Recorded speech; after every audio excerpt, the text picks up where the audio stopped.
Hello and welcome to the Mind Detox Podcast. I'm your host, Sandy Newbigging.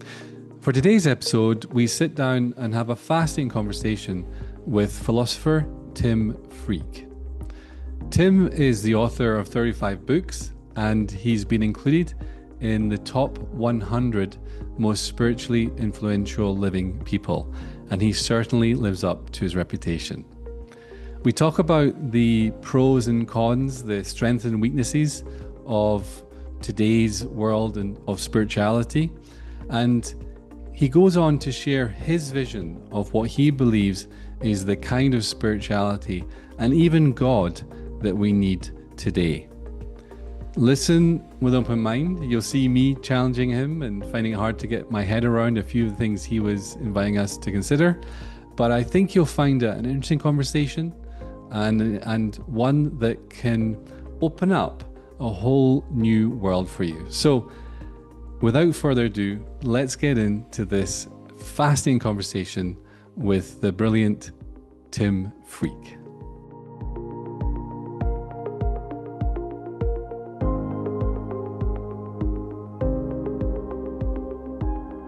I'd love to start today by talking about what you see as the strengths and weaknesses, the pros and pitfalls of spirituality in general, the kind of spirituality that has formed so far, that you could call it more the mainstream spirituality that's out there for people to find and get into. And then once we've kind of explored that foundation, I'd love to hear what kind of spirituality you believe we need now. Does that sound like a fun topic? Fantastic. Yeah. So, like I said, as you've been around the spiritual block a few times, what have you seen? What have you experienced personally? So I'm just going to follow my intuition, Sandy. Yep. And I want to respond to that by taking a very, very wide historical view to start with, and then maybe home in, if that's okay. Sorry, it's what I do. Yeah. Because as you were talking, I'm thinking about that, and I'm thinking, okay, so what's happened in the evolution of human culture generally over the last few hundred years is that we have massively, massively increased our understanding of physics, hence the reason we're talking on the internet. We've massively increased our understanding of biology, hence the reason that most of our kids don't die and that we live, many of us, to an old age. And what's happening with spirituality? Has it kept up? Can we also go, and there's been a massive development in our understanding of spirituality, or not? And I suspect the answer is not. And I'm puzzled by that. I'm interested in that. And so why has that happened in those other areas? I think just there. Can I just okay. Butt in for a second? Yeah. That is amazing. That's a fantastic context, because you could say a lot of spirituality is backward looking. Yeah. Whereas these other things you talked about is very much forward looking. Exactly right. And what strikes me is that why was there suddenly this exponential growth in knowledge and therefore in everything? It became, I think the key thing was the birth of the individual. Well, they called themselves the free thinkers. That was the Enlightenment. And it was people who are willing to doubt the accepted dogmas and to see things in new ways and to work together to find the best way to see it. And through that ability to doubt, to question, and to look for new ways of understanding the nature of existence, there's been this explosion of knowledge. And with that, the modern world.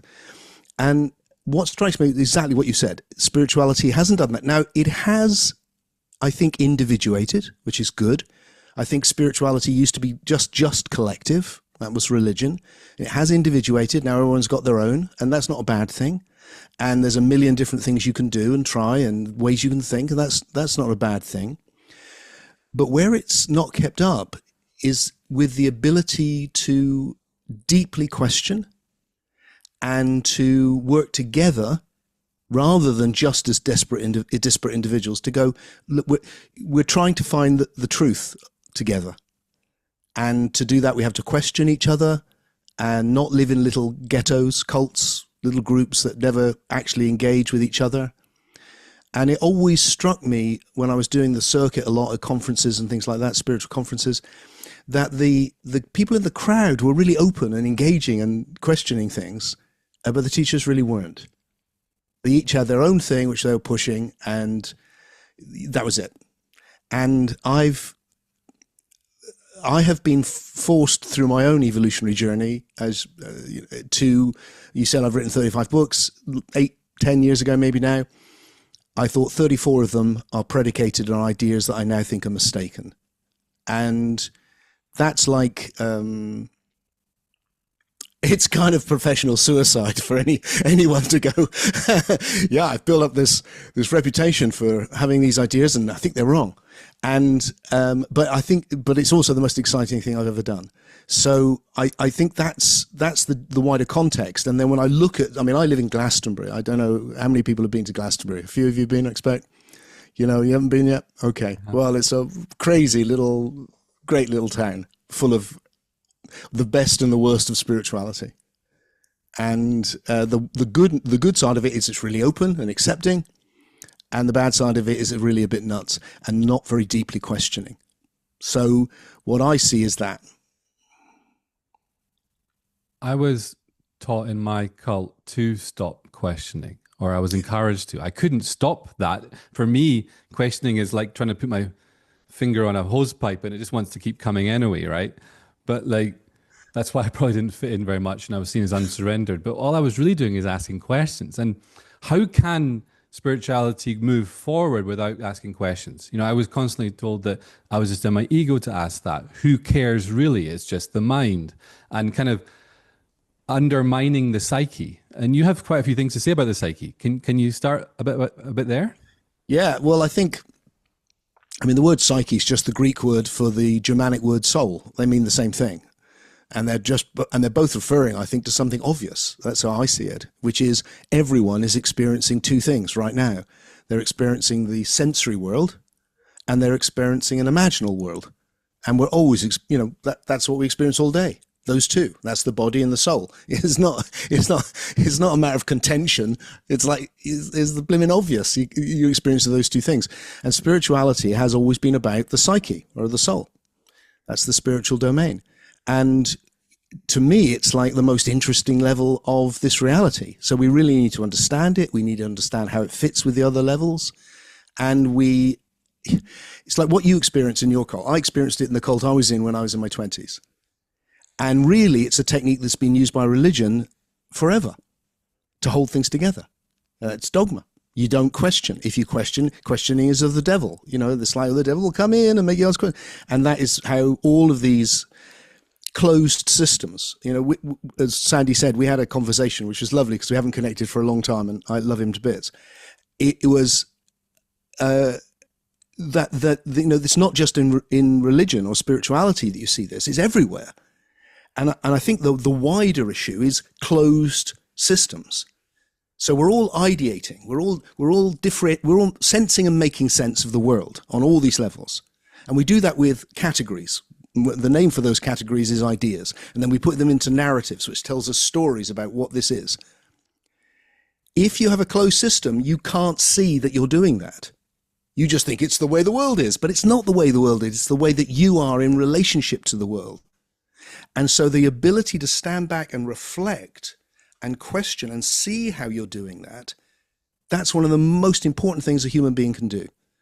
And if you can't do it, you're just living in a that's the fundamentalism. You're in a closed system. And so we fall into these closed systems. That's always been the way. What's new is more and more people are breaking out of closed systems and realizing if you have an open system, you can entertain. Doubt has a negative connotation. Like questioning, you can entertain other possibilities, and you can evolve a lot quicker, whatever domain it's in. And that, because we're both interested in spirituality, it's like, yeah, that's what needs to happen in spirituality. I think it was the beginning of the end when I allowed myself to go into asking questions that I wasn't allowed to ask. Beginning of the end of my time in the cult and that journey there. Talking of cults, you mentioned earlier today when I was chatting to you that you'd actually met a cult leader, or who's perceived as a cult leader, Cohen. Was it Andrew Cohen? Is that his full name? I've met two recently. Andrew Cohen was one of them who I made a film with, and the other was Prem Rawat, who was better known as the boy guru, Maharaji. And he was your he was my leader. guru. Yeah, yeah. Guru. No, I worshipped him as the Lord of the universe when I was young and even more foolish than I am now. But you mentioned something earlier about how you saw that didn't think that, you said to me that you didn't think that Andrew Cohen was necessarily an evil person, but you got caught in a trap of three or something. Can you explain that a bit more? Yeah, when I was talking with Andrew, he had fallen by then. So I'd met Andrew Cohen when he was riding high as a guru, just gone to a meeting, and I found him, I generally, like everyone, I didn't like Andrew. It was just like, wow, man, this guy he was so rude and condescending and full of himself. And of course, pretending, giving this thing that he's probably transcended everything, but he hadn't. It was obvious. Then he fell, and he had a big organization, and the people who were close to him eventually had enough and all got together and just went, "You're a monster," actually. And the whole organization collapsed. And then when I met him after that, he was much nicer. He was vulnerable. He was a bit broken. He seemed like a man refreshed. And that was interesting to me as well. And then he wrote a book about his experience, and it was all okay. He hadn't really penetrated it. And I suggested to him that why he felt bad was all these people were criticizing him, and he felt like, look, I'm not really a bad person. I was trying to take us to this other place. And I think he was in his own way as well. And I suggested that really what had happened was that he had got completely enamored with or sucked into three really bad ideas. And I say that because I've seen them so much now, which in this case generate from India, an importation of Indian religion. And those three bad ideas are enlightenment, the ego, and the guru. And the idea there essentially is, look, this is some sort of illusion that you're stuck in, and you need to free yourself up and become enlightened. What's keeping you stuck here is your humanity, your ego, yourself, your attachments, your desires, all of that. And you have to get rid of it. But the only way you can get rid of it is by accepting the absolute authority of the guru, because otherwise your ego, which is out to get you, will sneak in and lead you astray. And only the guru can set you free. So you've got these three awful ideas that form a sort of negative holy trinity to keep you. And that's why India's full of cults, because and everywhere else too, but India in particular, because of those three ideas, I think. Is there any room for these ideas in spirituality? Well, like most things, you talked, I think, when we talked about the need to see both, and it's like, yeah, okay, so the way I've described them, I think they're really bad ideas, but there are altered states, deep awake states, I just call them now. They're for real. They're amazing. They've been misunderstood, which shouldn't surprise us. It's like, it wasn't that long ago when people heard the thunder and thought, well, that sounds like a big man with a hammer. It must be a god with a hammer. Now, that's ridiculous to us now, but most human beings thought in those terms. We now go, no, that's not right. Thunder's real. It's just not a man with a hammer. It's electromagnetism. These deep awake states of being enlightened in that sense of waking up to more, they're real, really important. And the reason the ego thing works is, who can't be told you're a problem for yourself and not go, yeah, I know. Yeah. It's like, we all do that. So if someone with authority goes, Tim, you're the problem. You go,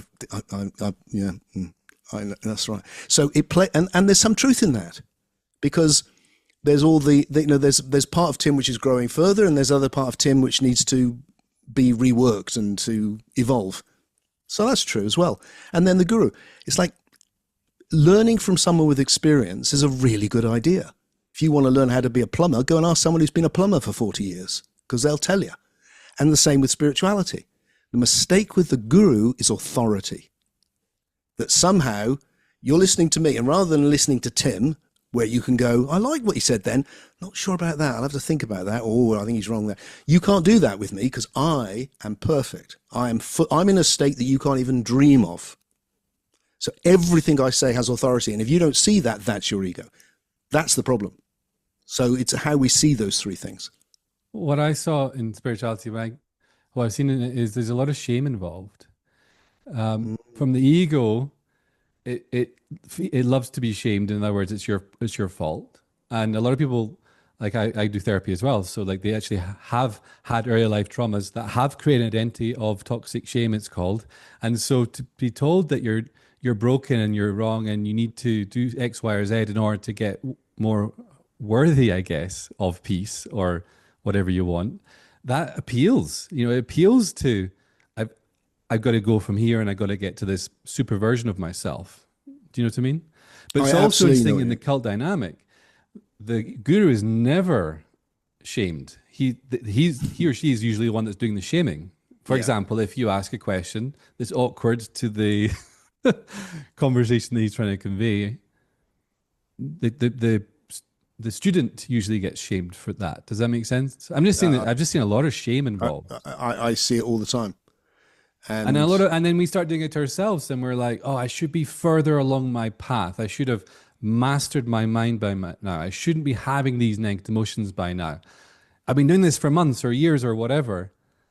I shouldn't be X by now. And there's a lot of the thing that broke me out. Ourselves. Sorry. The thing that broke me out of my cult when I was 20 something was that I went to a very big meeting. It was a huge cult, and we were in a big meeting, and I'd been troubled for some time, and people have said, it's just your mind, Tim, don't listen to your mind. But I'd gone with, and my mother had come because I got her involved, and she asked a question, a really sensible question, and Maharaji shamed her. And I was like, I'm not having that. I was like, I'm not having that. If that's what unconditional love is, I don't want it. Yeah. Well, there was two things actually. And then there was another meeting, I went to another one, and that was the last one, where he read his poetry. And it was so bad. It was so bad that I just thought, oh, there's nobody can take him aside and go, Prem, drop the poems. There was nobody there. He had no friends. He had no one who could treat him like a human being and just go, these aren't very good. So he was reading them out with great pride in front of this huge crowd, most of which I would imagine were going, ooh, can you really rhyme spaceful with graceful? You've reminded me of my cult leader, ex-cult leader, who one of the many warning signs in the last year or two was where he did a talk on brahmacharya, self-restraint, and he was getting it translated by a friend of mine who's a good translator. And he started tripping up on his words as he's like translating. And I'm like, this is not like my friend. Like, he's really good. Why is he tripping on his words? So I call him afterwards. What happened there? He's like, at the beginning of that, and as we moved through it, I realized he was sharing verbatim off a website that I just been reading. He is literally in this audio to his followers, as a man who's supposedly mastered brahmacharya, which I know he hadn't, he was reading it verbatim, but pretending it was his words, Yeah. So one of the things that happens, I mean, to be fair, right now, actually, I think I'm shocked to discover how much deceit is going on in the scientific world. I'm shocked to find that we found that up to 2/3 of papers are not properly reviewed, and that they say things that have not been replicated. And we just go along with it. This huge, printing of endless papers because it's about advancing your career. So there's deceit everywhere. Mm-hmm. But at least there is some sort of mechanism whereby all of those people come together. I always wanted to go, right, let's get all the enlightened masters. Let's get them on a stage together and then let them fight it out. Let's get Eckhart and whoever it is, your guy, and Prem, and whoever it is, and put them on the stage and just go, right, you lot, what do you make of each other? But that will never happen, because that would destroy the illusion. And that's what we're up against. So my feeling, Sandy, in response to your initial question, is that spirituality is immensely important, because it's to do with what I would say, the most emergent, the most evolved level of the universe, as far as we know, which has been this 14 billion year process to get us to it. And it's not up to playing the role that it needs to play. But what we need, having what I said about science, is a post-scientific spirituality now. We need a spirituality that could only exist after the scientific revolution. And we're primed for it. We can do that now. And that means we honor the past. We say thank you to all of those amazing people that created all the traditions that, the shoulders we're standing on. And then we do what the great ones did as best we can, which is they took it forward. That's why we remember them. They didn't just repeat the old stuff. They did something new. And that's what we need to do. We need to do something new for our age with integrity. And part of what that involves is the very conversation we're having now, where it's like, not that anymore. No more cults. No more people with supernatural authority. Let's be honest. Let's be human. And let's do our best together to find out what's true.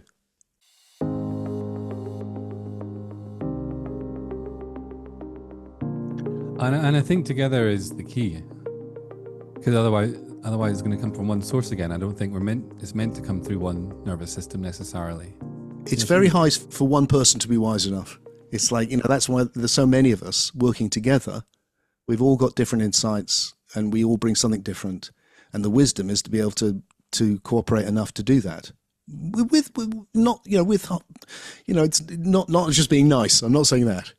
We need to be forthright. We need to be able to inquire and debate with each other and discuss in a way which is full of well-meaning, tolerance, but which is also robust. And we need to do the same thing inside ourselves. We need to move our ability to reflect onto a deeper level.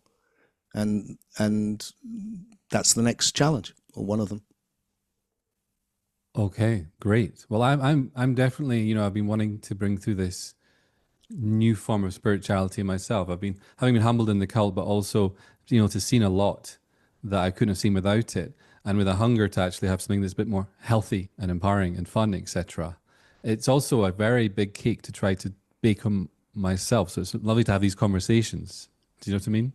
And the ego wants to come in and say, who are you to even contemplate making that kind of contribution? Yeah, and I want to say, I'm going to say it to you because you just said it, but I'd say it to anyone.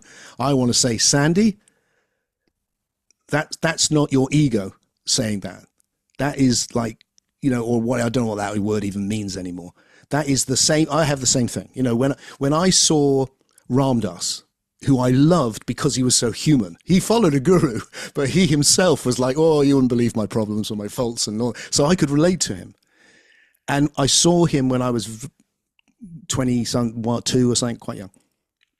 And I came out afterwards and I was shaking. It was like, I need to do what he's doing. I'm going to do that. And I felt terrible for the same reason. Who am I to, oh God, I'm so arrogant. And I forced it out. And then years later, I was sitting with him in Malibu, not Malibu, Hawaii, having dinner with him, having done that for 20 years. And it was like, oh, okay. So what I want to say to you, Sandy, is of course you're the person to do this. Of course you are. That's why you've had the life you've led. And it's no more than if you were working in any other area. It's like you have a whole load of experience. You want to use it for the common good. How wonderful. It's like, let's endorse each other. Exactly. I was going to say ditto. Same to you too. Yeah, thank you. You're doing it, and you're doing it. And that's the thing of wanting to lift people up, to lift each other up, and just go, look, that's part of the self thing. See, one of the big shifts for me from the old kind of Hindu thing that I was into is the self isn't in the way. The self is the foundation from which these more emergent states open up. It's not in the way. It's an absolute foundation, which is why it needs to be strong and healthy and all the rest of it. Because when it's not, that's when all of these strange things happen. So that then it's about, we want to endorse each other to have a stronger sense of self, not an arrogance or anything like that, but just a healthy, like you said it, healthy, fun, a good sense of self that is evolving. And then let's open up to these higher levels and empower each other to take it out into the world. And because each one of us has a world, each one of us has all these individual connections where I think we need to feel that benevolence and that big love that comes from the more emergent awakened state.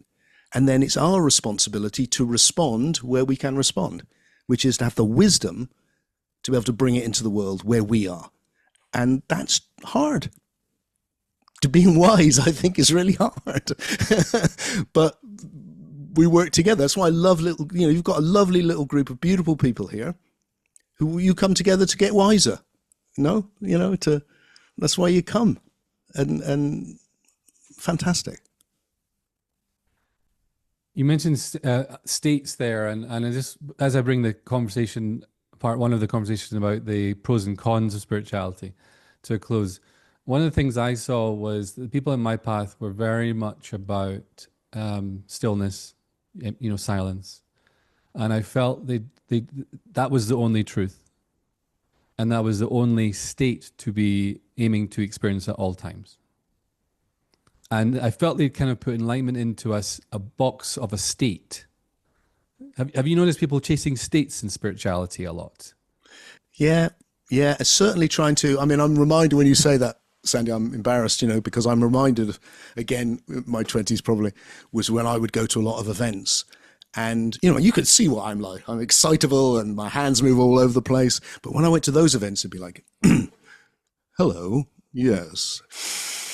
Oh, yes, it's very good here, isn't it? Yes, I see, yes. And then at a certain point, I just thought, I'm just pretending to be somebody else. How is that getting enlightened? I'm just learning a code and I'm trying to copy what I see. Exactly. It's like applying NLP modeling to spirituality. Yes. And you kind of got this idea of what a spiritual enlightened person looks like. Yeah. And I lost a few followers when I stopped looking like that. I got to be honest. Yeah. And I feel like what I want to say is, hey, Emma, be more Emma. And if you're calm and it's like, great, the world needs people who can just calm us all down. But if you're excitable and like enthusiastic, be that. Or if you think a lot and you're like, great, it's like, but find the way to do it that contributes to the whole. I did say, one more question before we move on, sorry, about the pitfalls, because I'm really curious about your take on spiritual bypassing and what that term means to you. Yeah, it's a great term, I think. It could be a whole podcast, I know, but like, what's your 2 pence on what we talked about, those three ideas. The guru is attractive because somebody knows what's going on and it's all right because they know. And that's how I was. It's like because I'm like, oh, what the hell? And there's somebody who knows. So you lose something. When you lose that, then we're all in the boat together. And that's why that's attractive. It's wrong, but it's attractive. The enlightenment idea is attractive because it's like life is suffering. It's a bittersweet journey. And there is promise that you can get away. You can get out and get away from, and what am I getting away from? Tim. Fantastic. I'm going to get rid of Tim at last. Brilliant. So that's attractive because Tim has, he's hopefully, this is a joke nicked from Ram Dass. There you go. My source. He did this the first time. I'll do it. He said, being with Tim, hopefully for this hour or whatever we talk for, hopefully it's fun and interesting and, you enjoy being with him. But if you had to live with him 24/7, you'd see a completely different Tim. and I loved that when he said that because it was just like, yeah, that's captured it. So that's attractive. But the fact is, you don't get away from yourself. It's an illusion. Actually, what needs to happen is you need to evolve. So it's not to get back to some true self that's already there. It's to discover a new self that is going to evolve from who you are now. And that is to become wiser and to bring love into your life and all those things. That's how I would say it.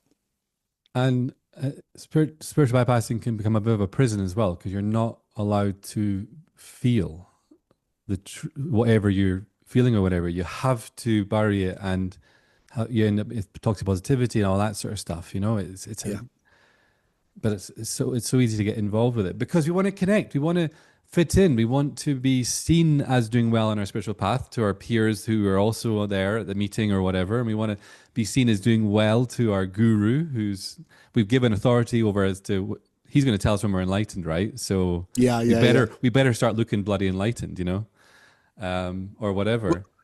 One of the great things about this approach that we're talking about now, I think, is it's impossible to say whether you're doing better or worse than anyone else. Because how can you do, you know, because it's like I'm doing better if I'm evolving Tim. Well, how can that compare to evolving Sandy? It's like there's no measurement, is there? Completely different soul story as you have your book behind you. It's like two different soul stories in a way, right? Yes, that's right. So, chalk and cheese. Absolutely. Yes, and thank you for plugging my book. You're welcome. Is that one you still believe in? Yes, that was the transition. That's why it's still there. Look, the other books are really good, and some of them are about history, and they're really good, and some of them are about explaining old spiritual ideas, and they're really good. They're great books. I'm proud of them. It's just that my own understanding of what this is has gone through the most amazing shift at this late period in my life. And surely this is in any honest author, if they're worth their weight in salt or whatever, should have a whole back catalogue of irrelevant ideas they no longer believe in. Otherwise, they're not growing, really. Does that make sense? Like, I think so. You know what I mean? That's what we're talking about today. So anyway, as a transition between that and what sort of spirituality do we need, I'd like to pose the question, foundational question, I guess. What's the point of spirituality? Like, why even bother with it? I would say, well, my definition now, when I talk about the spiritual experiences, is very simple and broad, is to say, well, it's those moments in life where we go, there's more going on here, isn't there, than just my socio-biological existence. Beautiful and important as that is, I think, there's more. There's something more going on. And why that matters is because there is something more going on. And it takes us to a place where we can appreciate that something more is going on. And then there's a whole range, actually, of experiences around the magic of life, when life becomes enchanted, really important thing that happens, where we go, oh, there's a whole domain, the psyche, the soul is not just a little bubble around my head, it's a whole domain. It's an ecology of souls. I can explore it with shamanic practices or psychedelics or meditation or all sorts of things like that. And then there's also, for me, a profound sense of, well, two things. One, a profound sense of oneness, that it's like, oh, there's a place where I can go, I'm one with the universe. And then there's a state in which I can become connected with or even commune with this vast, loving intelligence, which seems greater than me. And all of those things are, when I'm having those experiences, life is at its best. As a devil's advocate, what evidence are you using to prove that? None. Like as a real like devil's advocate here. Yeah, great. I'd pose the question of, how do you know that's just not a myth of the human psyche that has to believe in something? It has to believe that there's more. Like, what evidence is there that there's actually more for you? Yeah, no, I beautiful. You've just done exactly what we talked about. And I do this probably every day, actually, with exactly that question to myself. Certainly when I wake up in the middle of the night, it's one of my favorites. And it's not particularly comfortable often. And for me, it's like, I think about another question, like, Tim, how do you know you love your wife? What evidence have you got that you love your wife? Is it just some sort of habit you've got in? And I can look at that and I can come back and I can go, well, I just do. I know I do. And I have such a profound conviction of it, even when I push it hard, that I go with it. And that's how I feel with these primarily. It's like I can point to near-death experiences and all that sort of stuff and say, oh, look, there's evidence for this. But when it comes to my own personal life, it's really about having had so many of these experiences, and they make such a profound impact that I have to take them seriously. Now, that doesn't mean that my understanding of them is right. That's changed. I could be wrong. It doesn't mean that I'm just also not a very deluded person. I have to be open to that. And if I am, I hope I see that. But right now, I'm going with, I don't think I am. I think the things which I'm seeing that I'm experiencing, and the people that I respect are experiencing, this looks like it's real and important. It's just not on the level of the sensory world, so we can't measure it like we can the sensory world. We have to deal with it in a different way, but we can still hold it up to scrutiny. So you have an intuitive sense, I think, oh, this is a really important experience, but you can still question it, turn it over, look at it, and when I've done that, I've come back at the end and gone, no, I'm going with this. I just need to understand what it is. Why do you? I would agree. I would agree that it's undeniable. Yeah. Well, it's not undeniable, but you do reach a place where, I mean, it's not literally undeniable because you can't deny it. But I think what you're trying to say with that is the same thing, which is with anything, it's like, why do I think I'm experiencing the world now? Maybe I'm asleep, or maybe it's a computer, or it's like all of those things. It's like, well, I have a sense of certainty. I can't be certain, but I have a sense of comparative certainty that, I know this is happening, and that's what we have, that we follow it, and I think we do that right. But we need to do that with the sort of questions you were asking, to be open to those difficult questions as well, because we do also deceive ourselves. We get things wrong. And on all levels. I mean, I was listening to a doctor talk about having had a guy come into his office in absolute agony because a nail had gone through his foot. He was working on a building site. So they gently took his boot off, and the nail hadn't gone through his foot. It had gone through between his toes. He was completely fine. But he was in absolute pain because his system thought that a thing had gone. So we get things wrong all the time, and I could be getting things wrong too. But I don't think so. Or even if I'm getting the interpretation wrong, something significant is happening. For me, it's as real as holding this glass in my hand. Yes. So maybe when I say undeniable, I mean it's as real as and valid an experience as anything else. Yes. Do you know what I mean? Yes, exactly.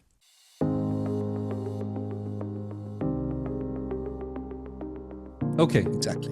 So with this in mind, what type of spirituality do you think we need right now then? Well, I talked about a post-scientific spirituality.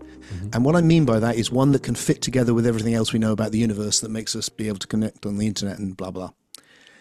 And it seems to me that the biggest idea, actually, possibly the biggest idea anyone's ever had, was about 100 years ago, which was the idea that the universe isn't a thing, it's a process. And it's a process of evolution. And that we can even roughly work out how old it is. So I think we need an evolutionary spirituality. People have been working on that for a while, people like Ken Wilber and other people. I think we need to kick it forward. But I would say it's a spirituality which goes, well, I'll tell you, the fundamental idea that I'm exploring is, what is this? Well, it looks to me like a process of becoming. It's a process of forming in which every moment is new based on the past. Oh, and here it is again. Never repeats, but always includes everything that's gone before. So what if existence is one process of becoming in which everything that has any form whatsoever is forming in this one process of becoming, whether it's the planet Saturn, your dream last night, or the number 3. Everything, including all the spiritual stuff, is one process of forming. So that it starts with the simplest of things, the one in relationship with itself, yin and yang, two-ness, duality. From the simplest of roots, it's going to differentiate into everything. And that's created a a level which is informational. We now know from physics it's created matter, it's created life, it's created sentience and consciousness, and then from that has come an imaginal world, which is populated by images from the sensory world, but which is its own place, and which we're inhabiting right now. And that's the psyche or soul. And that is where all of these spiritual experiences we're having. And that is not somewhere supernatural. It's not somewhere separate that we've fallen from. It's the most emergent level of this one process of becoming. And then I'd finally go on to say something about God, but maybe I'll just leave it there for a second. So the Hawkins has this levels of consciousness. Have you ever seen that, where it's like the lower levels are like shame and anger or whatever, and then up to peace, love, joy, enlightenment or whatever? Do you remember David Hawkins? I do. Yeah. As an individual, could that be a symbolic representation of them becoming and like rising up the levels? Is that what you mean by evolution, or kind of? I mean, I think there's something in that, but I think it's more like, look, historically, the psyche of the modern psyche is not the same as the medieval psyche. Mm-hmm. We've changed and we've grown. Mm-hmm. You know, we are. Someone had a guy called Jan Smuts had this idea, the thing he called the Flintstone fallacy, that people in the past were like us, like in the Flintstones, where they're like us, but in Stone Age. It's like, no, they weren't like us. They really weren't. They're very different to us. We have grown and evolved. It's that, really. And what's opened up is this imaginal realm. I mean, this is a bit of a jump, but you know what's fascinating is seeing, like, I think this is a big thing to get into, but I've done it now. I think the soul or the psyche has evolved to survive the death of the body. And what fascinates me as an historian is seeing the accounts of what happens after death evolve. So you go right back to the earliest accounts, and it's a land of shades. People say it's wishful thinking. It doesn't sound very wishful. It's like it's Hades, the underworld, a strange land of shades and shadows, and then that's going to evolve into the happy hunting grounds and representations of everyday life, but in a wish-fulfilling way. And then that will evolve into whole religious Buddhas and saints and angels. And then that becomes what people experience today with the hundreds of thousands of near-death experiences, which are cosmopolitan gardens, all sorts of stuff, flying horses. And like, it's like these soulscapes have evolved. Mm-hmm. The experience of dying has evolved. Everything has evolved. Mm-hmm. Including, I want to say, as the punchline is, I want to go, including God, the thing which that vast loving intelligence, which I've experienced since the first time was when I was 12. It blew my mind. It was just so beautiful. And I experienced it. So I interpreted it through what I had, which is, this must be God. I've been told God is love, and God is love. And off I went, almost became a friar. But what I think now is that all-loving presence is not at the beginning. It's not the creator, with which there's all sorts of problems. The most obvious one is, why is the world so fucked? It's like, if this God is so kind and wise and good, why is there so much suffering? And if he's so clever, why did he need 5 complete extinctions of all life forms before he got it right? And it's like, this God is mean and incompetent. It's like, no, okay, get rid of that idea. Because there you go. There's an example. For me, it's like, I know I have this experience, but that can't be it, can it? So what happened for me is, like, dump the guy at the beginning. He's a monster. What if that vast loving presence is the absolute leading edge of this 14 billion years of evolution? That's where it's all gone to so far. Mm-hmm. And that when you touch that, I become at my most emergent, which is why it feels fantastic. And you start to enter a higher level communion. Oh, you open up a few cans there and a few threads that could be pulled. Sorry, I went through a lot all at once. I'm sorry. Where do I want to start? Well, the answer to that, or the response to that type of God that you mentioned at the beginning, the excuse has always been, yeah, but we've got free will. Yeah, but you don't need that little parasite that goes into kids' ears when they swim and eats their brains from the inside. I completely agree, but you just don't need that. I completely There's no agree. excuse for that. But it's really discombobulating for many who believe in God. Of course. Because they have to have a good God to believe in, surely. We've all imagined it must be the big thing which has created everything. We've now realized that the universe, I think, it's not coming from intelligent design. It's the evolution of intelligence. That's what it is. And what's God? Well, it's the superintelligence. It's the most evolved intelligence. And that's where it's arrived at so far. So that you can keep all of that. And there was a line that you picked up on when we talked briefly. I was reading it right this second. Yeah. Which is, then you've got a different God. You've not got a God that runs the whole show and is incomprehensibly monstrous. You've got a God that is like you, but on a higher level, which is an intelligence, but on a higher level, responding to the world. And just as we respond and go, oh, this suffering, can we do something about it? That's what God is doing, but on a much higher level. And so when you touch it, you become much more compassionate. You really want to dedicate you to serve, because that's what it is. It's this very emergent response to the evolutionary process which has brought us here, which is, mixed. Oh, wow. Because this changes the whole dynamic of spirituality, the whole direction of it. Yeah, it does. It's actually forward moving now. Yes. It's not, what did that guy 2,000 years ago think, and how did he live, or she? And I try to be that now. Yeah. Like, we've evolved 2,000 or whatever years, and actually our focus should be more like, what is the God of the future? Yeah.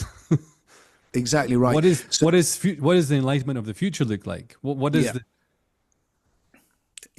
2,000 years ago, what the original Christians and Gnostics, I think, but not original Christians, what they did, which was revolutionary, was they went, oh, this God is not Yahweh. It's not this Jehovah. Sometimes the word gets said. It's not this Jewish tribal thunder god who's jealous and mean and tells you to go and kill everyone, which is what God does in the Old Testament. No. God is really a God of love, and that's the first time you get that. It's revolutionary. They redesigned God, and then what I want to say is, okay, let's do what they did. They didn't have this opportunity to know we live in an evolutionary universe, but we do. So now we can go, the next step in our understanding of what this big mind is to go, it's the leading edge of evolution. That's what it is. And we contribute to it. I want to take you through that. Can I just roll for a few minutes on this, Sandy? Yes. Because this fits in with all the other themes, and it's one of my favorite ideas, speculations, that resonates for me deeply. What I'm exploring is that big mind is made of lots of little minds, or that big soul is made of individual souls. And the model is to take other things. The most obvious correlate is your body. Somehow, all of those trillions and trillions of individual cells have got it together to form a greater super system, which is your body. And they come and go all the time, which is why you have to eat. They live and they die, and they come and they go. But it holds together through that process as this super system made up of a communion of all these different cells. What if God is the same thing on the next level? It's just not a communion of cells, it's a communion of souls. That rather than having fallen from God, which is the old idea, we are actually emerging into and we are creating that light as we commune in this higher way. And we become like on a crass example would be computers all plugging into a bigger system. It's like all of that intelligence is then forming a greater intelligence, and you feel it when you plug into it. It's like, wow. And the thing that I love about that particularly, and why it relates to what we talked about earlier, is this. The difference between my body and a slime mold is that a slime mold is just a big pile of cells. They're all the same. They work together, sort of, but they're all the same.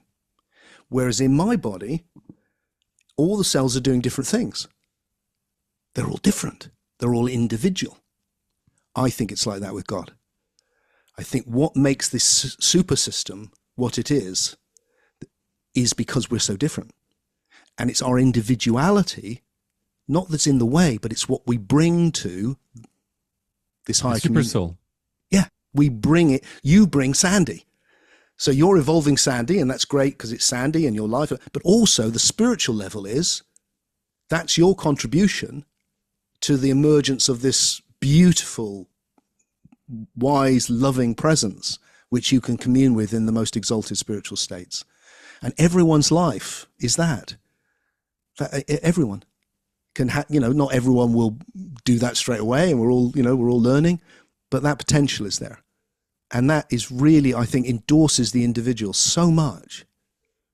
And your human life just goes, I think this is the deeper meaning of your human life now.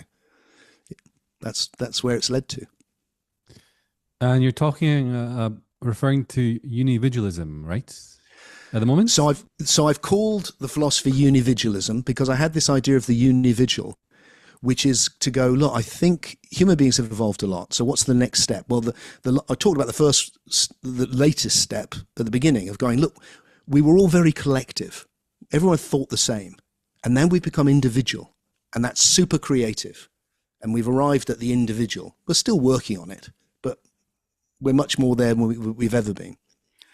What's the next thing? And I suggested it might be the unividual, which is an individual conscious that they're one with the universe.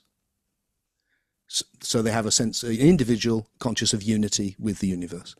And that it's that sense of unity that binds souls together into a higher system. So when you sense the oneness of the universe, you're communing with everything, including every other soul that is communing with the universe. And that starts to form this greater system. And that greater system probably started forming around 2,500 years ago, it would look like from the historical record. And it's absolutely there, and we can just step into it now and play a role in it becoming stronger and it affecting us in the same way. So I think of it as a unividual communion.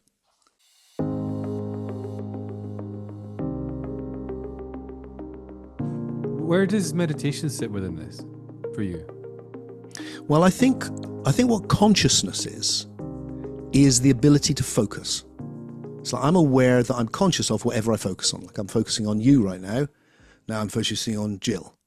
And whatever I focus on, there you go. Whatever I focus on comes into high definition. So if I focus now on my left foot, I was unconscious. I was taking in the information about my left foot, because if something dropped on it, I'd go out. But I wasn't conscious of it. Now I thought of it, I'm conscious of it. So it's like the ability to process something in high definition. That's what it is. That's what consciousness is. It's directed processing. And so meditation is about learning to do that, I think. And you can then process, and then it will change your whole system. So if you concentrate like something simple, like your breath, and suddenly there's nothing but breath, then you're in an utterly different state now. Now, everything else still exists, but you're just conscious of breath. And now your whole system changes, and it's great. Likewise, if you concentrate on the oneness of being, if you do it now, you just take your attention and just become conscious, there's something that makes everything one thing, even though they're all so different, including me. If I focus on that starts to become really clear and vivid. And that really changes everything, changes your state. Or you can focus on anything, actually, but the loving intelligence. And I think the esoteric practices have been developing that.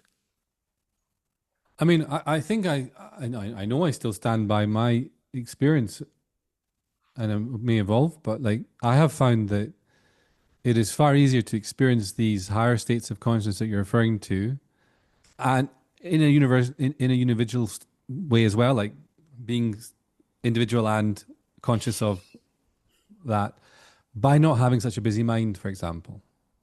Oh yeah, but I think that so for me, because this is great. This is really pleased you did this, because I started off by going, look, question things. Well, that's a busy mind. A healthy mind, because you can also be busy with a whole. But thinking is just imagining talking to yourself. That's all it is. That's all it is. So we're talking now. It's a good conversation. I like it. Hopefully everyone's enjoying it. We could just be talking rubbish, or I could be shouting at you. These are all sorts of different things I can do with talking, and I can do all the same things with myself. So there's a whole load of unhealthy ways I can talk. There's a lot of healthy ways. But also, if I want to concentrate on the oneness of everything, and to say, or my breath or God, stop talking, because I can't concentrate on that as well. So if you're going, oh, there's God, oh, I wonder, it's like, no, stop that, and let that calm down, and then I can. And then people have these states where they go, it was like I wasn't there. Well, you weren't there in the sense that you weren't focused on yourself. You were there, or there was no time. Well, there was time, because the timeless experience lasts for 20 minutes, but you weren't conscious of time. You were paying attention to something else. And that's what we do. And so that ability to not keep habitually talking to yourself is very, very important. I call it letting the dust settle. At the beginning of each meditate, when I start to meditate, you're not trying to shut the mind up or anything. You just let the dust settle. Beautiful. So that you can beautiful focus on something else. Yes. Something else that you might want. So do you still see benefit in meditation in this evolutionary enlightenment type? Absolutely. Process? Yeah, no, I do a little group like this on a Sunday night. Actually, I've got a week off this week, and I always lead a meditation, and for me that simply means, like you've done, letting things settle, have a look here, put your attention there, and you're just inviting people to sense with the psyche. Exactly. I'll use like mantras or whatever, but more as a way to, hey, look over this part of yourself, and notice that actually exists and can be explored more. Do you know what I mean? It's more like that kind of way. Okay, wow. So someone is listening to this and they really are into spirituality. What are they supposed to do with this information? Well, I mean, what I'm trying to do, I mean, I've all of this stuff, you know this, Sandy, but the folks here might not. And I'm looking at you all throughout the whole of this conversation because I want to feel connected with you. I'm doing this thing I call a pod book, which is, because I've done so many books, I'm recording a series of video lectures, or you can get them on audio, chapter by chapter. It's going to go on for a long time. There's a lot I want to say. It's very expansive, to try and lay out a new way of seeing things in a coherent, robust way, which is also able to honor why I'm a big love junkie and why, you know, all of those things are the whole spectrum of the human experience, including how we relate in politics and everything. It feels like, look, physics, quantum physics, just how the hell does all this fit together? So that's what I'm doing. And I'm doing that because what I want to do is offer people at least the beginnings of a post-scientific spirituality, which may be of use to them in then what they do, which is to also go, oh, right, okay, yeah, this, you know, if it makes sense, to really try and understand it and to find how to live it and to start becoming a univigil. I don't care whether people use that word or not, but that's the thing, that you can start going, yeah, I want to be a future person now. That's what I want to do. And then you start the practices. You find practices that suit you. People are here, I'm sure, because you're doing practices that suit them, that work, and keep evolving them and keep the understanding evolving, and then starting to reach out so these different groups are connected. So we know, oh yeah, we're even just in a loose way, we're trying to move this forward together. And that's what I think we can do. Lovely answer before I respond or, you know, take it further or somewhere backwards, whatever. But, you know, a lot of people turn to spirituality for things like peace or happiness or these expanded states. Some people turn to spirituality and from a manifestation perspective, and they want to make more money. Some people turn to it because they've got a pattern that they keep seeing in their relationships, and it's destructive for them. So, you know what I'm saying? So is this new emergent form of spirituality that you're referring to able to help any of that stuff? Like help someone have better relationships or experience more abundance in their life or whatever? Do you understand? Is it got that potential, or is it not? It has got that potential. Is it not a tool for that? You know? No, I think it has that potential. Part of what I'm exploring is how can life be magic? Because it is. That there's a narrative level of existence. I want to understand that. I've had the most extraordinary things happen. I know loads of people who have. So, but I also know it doesn't always work. Why doesn't it always work? Why does it work spectacularly sometimes? I could tell you stories. It's spectacular, and then no. It's like, what's that about? So it's like with physics. If we can understand what is going on, we can do it better and we can do it healthier. So yes, we can understand how the psyche functions because we can understand that a process is made of its past. So we're repeating the past all the time. That's what's happening with each moment in a creative way. Well, that's a blessing and a curse. So we can work, how do you alter your, what I call passivity, your past that conditions your present? Now, I'm not an expert on all those fields, so it's not my job to do that. I'm a philosopher. I'm creating an overview, which I hope others will step into and go, oh yeah, right, but I focus on this bit, brilliant. I focus on this bit, great. I'm going to focus on the big overview and the beginnings, it's only the beginnings of a coherent way of seeing all of that, how it all fits together. So it does have something to say about all of that.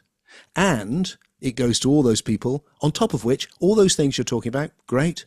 And you can experience this super soul. It'll blow your mind. And the love will just be, you want to do that. And then you'll want to serve it with every ounce of your energy.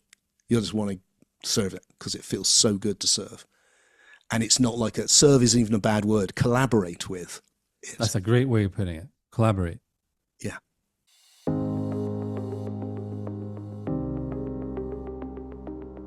It's really reassuring listening to this because I'm kind of sitting here realizing that unaware of the exact philosophy you've been talking about today. It's kind of been what I believe I've been doing. And tell me if I'm just having a ego trip here, okay? But like I look at like ancient texts, ancient scripts, or a Sanskrit like Shanti or whatever, Shakti, like, and it's Divine Mother. Okay, but when I come to share it, I'm not sharing it from what they said it was 2,000 years ago or whatever. I'm Sandy's sharing it of what that is today. Does that make sense? Yeah, absolutely. And for me, that's a way of kind of bringing, taking guidance or something from there and then going, but what could that look like in today's world? Yeah. What is hope? What is optimism? What is gratitude, really? Or whatever it is. Yeah. Is that a form of this emergent spirituality? Yes. It's not just like trying to parrot the past, but actually... And that's why I never worked really well in the cult, to be honest, because I was always taking what I was being told and putting my own version on it that sat with me. Yeah. Do you know what I mean? Yeah. Yeah. That's go exactly ahead. It. No, I'm just going to nod and go, yeah, I'm delighted to hear that. And it doesn't surprise me at all. One of the biggest things that you said today and is this whole, you said so many things, but the whole idea that God isn't running the show, God's responding to it. Yeah. Wow. Yeah. That's a totally different God. Yeah.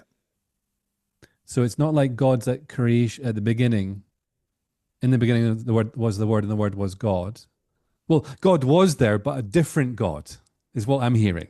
Well, not really anything you could call God. I mean, I think you can. I think this is a pretty radical, but I mean, I would say that the cosmology that I've created is kind of Taoist at the beginning and Christian at the end. It's not just those, but it's like, so it's very like or Buddhist even is empty. What's it there at the beginning? Well, the potentiality to become anything. Mm-hmm. That's what's there at the beginning. Is it conscious? No, it's not anything. Is it intelligent? No, it's not anything. But it's the potentiality it's the undifferentiated. Yes, but you could still call that a version of God. That's what I'm saying. You can, because if you can, like the idea in Hinduism of Brahman Nirguna, without qualities. But if you're going to call that God, why would you? Because it's not anything. Why, it's like it's the potential to become God. Because what I mean by God is this loving superintelligence. I don't mean a nothing. And the problem I see with mythic thinking, which is where we need to move on from, not that myths aren't wonderful, they're beautiful, but they're not, we need to move on, is that what happens is if you go, well, that's God, suddenly people usually slip in a whole load of other stuff. So there's the nothing, and it wants to know itself. Well, how the fuck's it done that? Sorry. How's it done that? And how does it want to know itself if it's a nothing? Well, no, I'm not saying that you have to add any you see dialogue. The problem? I'm not saying that you need to add anything to that. I'm saying there's a potential that God was literally like there, and God has evolved into the loving God that you're talking about today. You then have to say, what do you mean by God? Otherwise, at the beginning, your philosophy would have a flaw in it, because it was assuming that it has to be this. It had to be. Surely it started somewhere, and then it's grown. Yes, but I think where it started was with something so simple. Oh yeah, that we can only understand it with information. Absolutely. So I'm not sure these old mythic words are really suitable anymore to get a sense of it, and that you can go back and see. Look, there's a two chapters on this just come out. There's something undifferentiated is differentiated. Mm-hmm. Old idea, yin and yang. No gods, no intelligence, nothing. The Tao is eternally empty and the mother of all things. It's nothing, but everything comes from it. Not because it's doing anything, just because it's in relationship with itself as this or that. And from that fundamental relationship is going to come all of the other relationships. That is this. It becomes, so one thing is differentiated into all things. And the most emergent level of that is a superintelligence, a loving superintelligence. Which maybe another day we can talk about AI, because that's yes. As a whole other story. Another bag, this. Yes. Wow. Okay, but just to be clear, although I'm not saying there's this God that decided one day I'm going to create creation, and then because I want to know myself, I'm going to create blah blah blah. I'm not without applying that kind of storyline to it. If you're saying that God is an emergent intelligence that is still finding itself, maybe even that's adding language to it. It's responding to what is. Is that correct? Is that what you're saying? It's responding, yep. not there's like running the thing. It's responding. Yeah, no, it's responding. So what's running it? Nothing. It's running itself. This is the evolution of intelligence. That's been the big breakthrough in the scientific understanding of the universe. Started with Darwin's idea. Obviously, we moved on from Darwin, but the essential idea, which was so brilliant, was we'd always assumed that if you've got something as intelligent as a bird, something more intelligent must have created it. And then suddenly it was like, oh no, actually, intelligence can evolve. And so it doesn't come from the more intelligent, it comes from the less intelligent. And that is evolving. And it goes back from life to matter, from matter to information. I mean, that's the current thing in physics, is that the fundamental ground of the universe is like an AI system. It's information. It's not the matrix.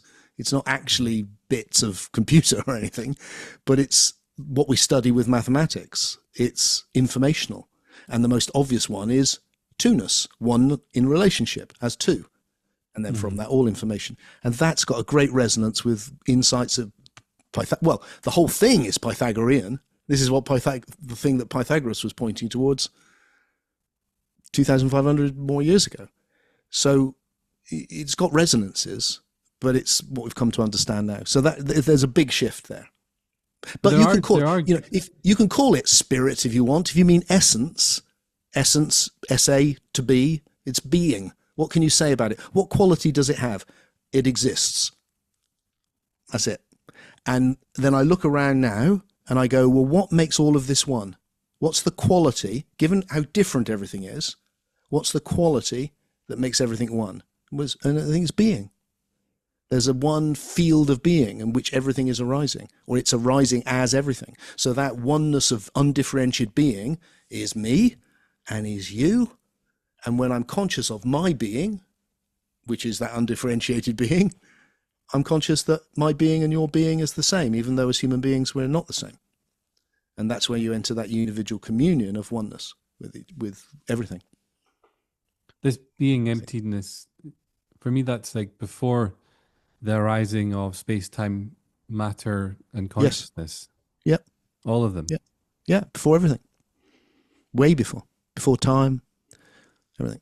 It's just, But there are. I might be wrong here because you've done much more research on this, but I thought there's pretty much, there are quite a few gaps in history where there is no obvious evolution from one thing that they say is become something else. Oh my God! It does imply a loads. creator. It does imply a creator. There's loads of things we haven't understood yet. It's like we haven't really understand how matter becomes life. We've got some good theories. I've got some theories which are too much to go into now as to how the psyche has evolved and consciousness has evolved. But they're only sketches. There's huge holes. But the bits we have discovered are so good that we can be fairly confident that,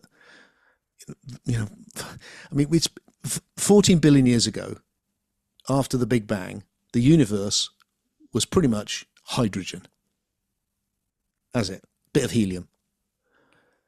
And there's a lovely line from one of the people I love is Brian Swim, who's an evolutionary spiritual thinker. Great guy, older than me, and he's an influence. I admire him immensely.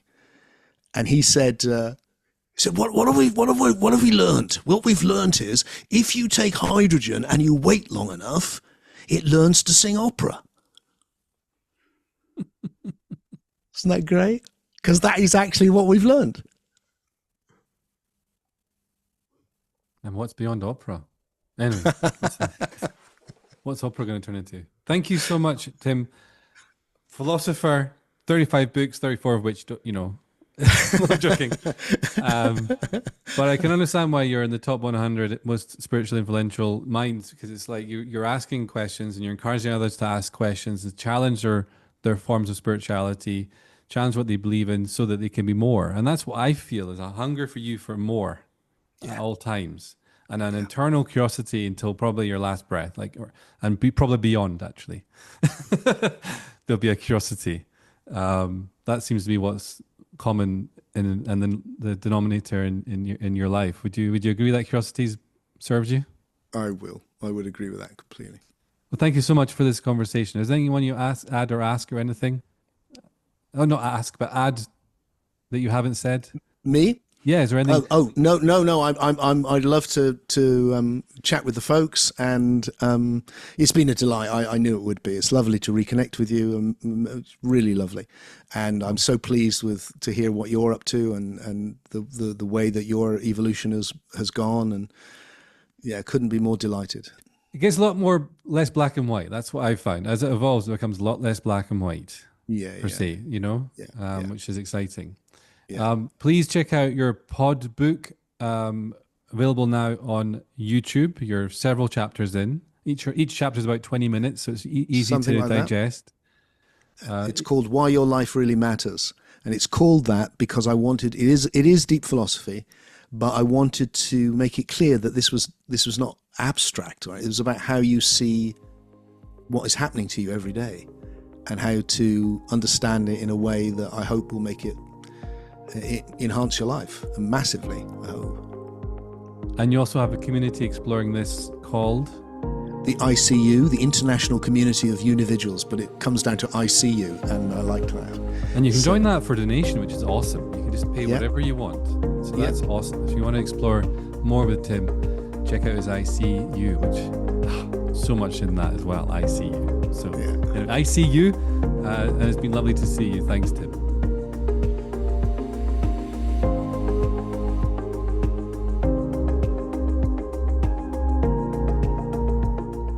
Thanks for joining me for today's episode.